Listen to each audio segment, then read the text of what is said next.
Now for our story. This evening, when Sergeant Bill Meade got back from camp, he delayed going home. Bungalow B of the Wakefield Auto Court had too many unpleasant associations. It reminded him too vividly of his wife, Kitt, of his disillusionment at his discovery of what she really was, of the trap both he and Kitt were caught in. Yet, in spite of his feeling for her, Bill Meade couldn't help but be unhappy at the thought of what lay ahead for Kitt. Finally, upon reaching home, he found a letter from California under the door. It was short. Kitt stated that she had found a house at Malibu at the beach just outside of Los Angeles, that she had seen the doctor whom Dr. Lewis recommended, and that she was fine. Bill glanced over the note once more and threw it away. Kitt certainly didn't have much news, he thought. But Kitt Meade could have written much more than she did. She didn't mention in her letter that her old friend Paul Cromwell was also living at the beach. Nor did she mention Mrs. Lisa Fenner, the friend of Paul's from San Francisco, the young woman Kitt has asked to stay with her in order to take Lisa off Paul's hands. No, for some reason, Mrs. Meade omitted these things from her letter. Now, this evening, in the beach house she's just rented, Kitt Meade is sitting on a window seat in the living room, staring at the ocean. The door of the library opens. A small, delicately boned young woman comes into the room. Beautiful sunset, isn't it? Lance and I used to have a dance called Into the Sunset. It was a tango. Really? It was one of our oldest numbers, but my favorite. Did you ever see Lance and me? No. Lance would have liked you. Well, from what Paul tells me, Lisa, your husband's tastes were very broad and varied. No, Lance was quite finicky. But in our work, the places where we performed, he was always meeting such beautiful women. Or women with money whom he thought could do him some good. You talk about him very casually. Well, after 5 years, I got accustomed to it. No, that isn't true. I always hated it, but I'd learned to accept it. But I don't think I'd ever have left Lance. Our work, our career meant a great deal to me. But now I'm really glad he's gone. Don't you want him to come back?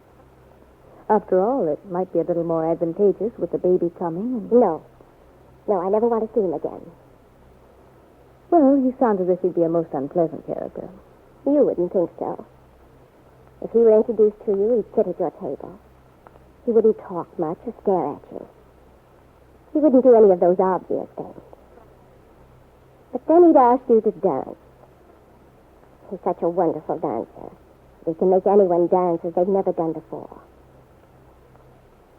I imagine you're quite a good dancer, Kitt.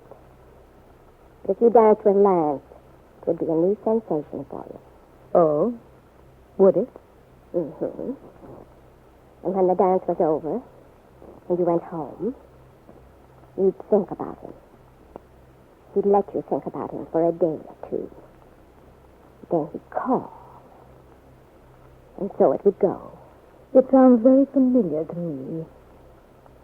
I can assure you I wouldn't fall for it. Well, some women don't, of course. Mostly he affects the frustrated ones. And I wouldn't say you were that. You haven't been married very long, have you? Almost a year. Don't you miss your husband? Why do you ask? Well, I haven't heard you talk about him very much. Well, you haven't been around me very much. Why don't you say what's on your mind, Lisa? What do you mean there's nothing on my mind? Isn't there? No.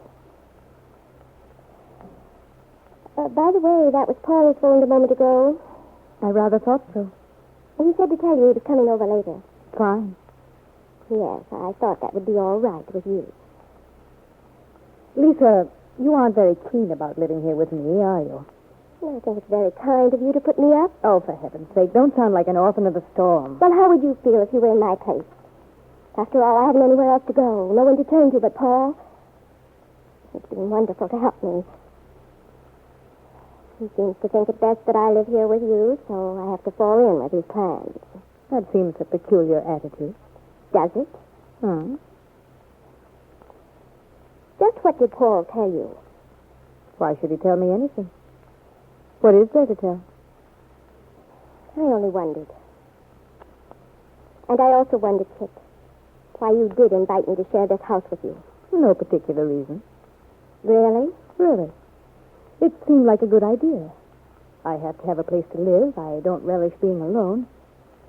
And we're in the same boat, you and I. The same boat? Yes.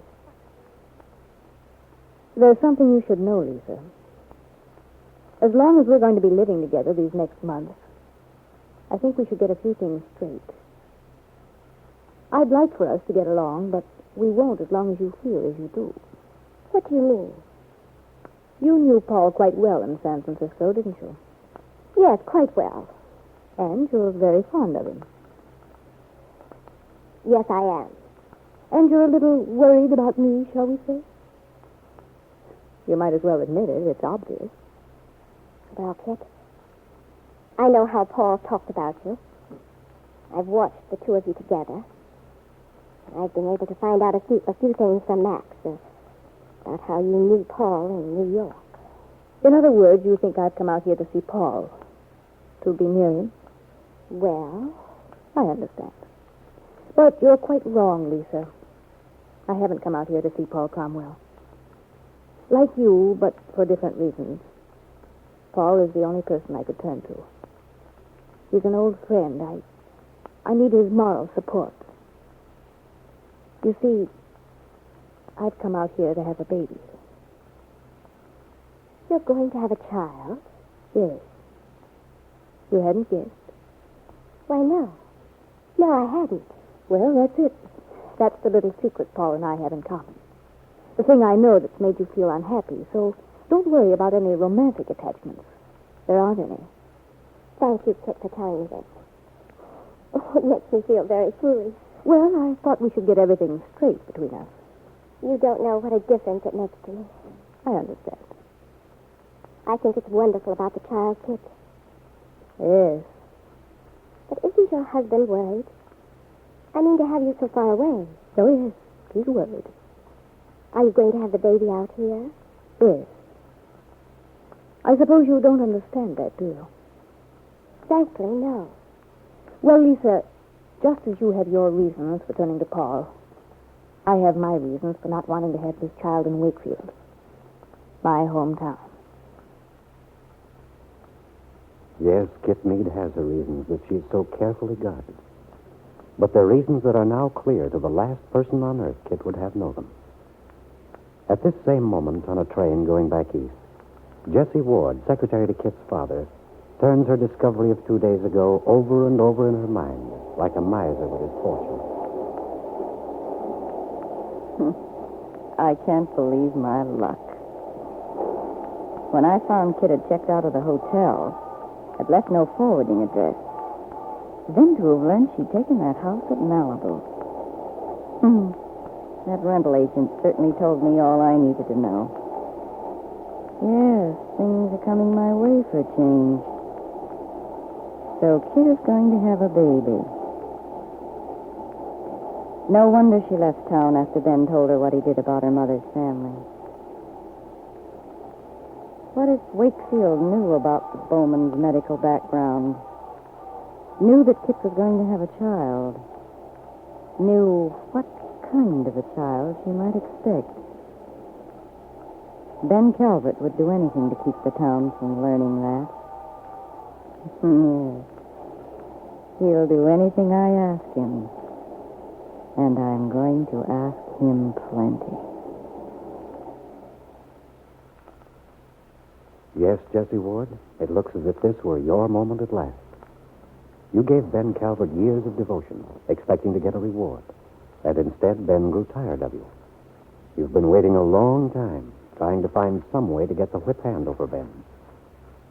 Well, now that you've got it, I wonder how you will use it.